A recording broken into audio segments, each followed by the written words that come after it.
Thank you for watching Mike's in the Garden. We are live in Winter Garden doing some guerrilla gardening. I'm here with my man Sam from Central Florida Abundance and my friend Aixa. Hi, Aixa. Hi.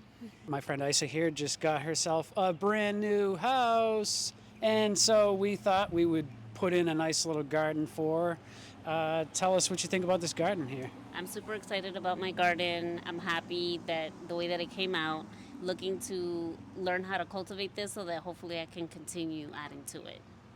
Absolutely. So we're excited here. What are you most excited about for all these plants, fruit trees, some grasses we've got in here? I mean, I'm excited to use the actual, clippings from the plants to use in my house for cooking. That's what I'm most excited about. To see what different things I can get out of the garden and to have my son with me to learn about gardening too. That'll be super good. I'm excited about all of that. Awesome. Sam, why don't you tell us some of the plants that we have here? Yeah, absolutely. So the papaya here you can see is our centerpiece. That's going to be great. Ripe papayas, green papayas, very versatile. We've also got a moringa tree, which is going to be the nutrient crop here. This is probably going to be pruned into a bush. You guys can also use this to mulch and feed the soil around here. Lower on, we've got some African wild basil, which is going to be a great herb, also a great pollinator plant. We've got some Panadol, which is going to creep and cover the ground, also can be a great culinary herb.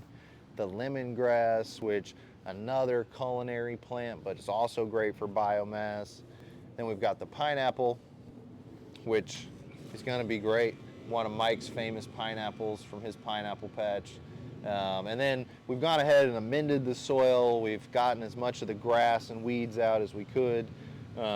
We did a layer of cardboard, and then we've started mulching. There's more mulch to come after this, but this is enough to hold the cardboard down for now. And then we've watered everything in. I think it's going to be really nice. It'll really make this yard more of a little place to be than just a patch of grass on the side of the house. I'm excited for y'all. Yeah, and we're excited. The first of many guerrilla gardening little mini episodes here where we're going to show up, put in a little food forest mini garden starter kit here, and Ice is now on her way to producing some fruit. So I'm excited. We're all excited. We're tired. We're ready to go home. Sam, anything else? I think that's it. Let's get growing out here. Yeah, and you can actually see the forethought to this little episode on one of our recent episodes of the Guerrilla Gardening Show, where we talked about planting in tight spaces. And so I would recommend everybody goes and checks that episode out. The link will be down below, as they say. And that's it. Thank you for watching. Make sure you like and subscribe. Mike's in the Garden, Central Florida Abundance. We'll see y'all next time. See you again on the next one.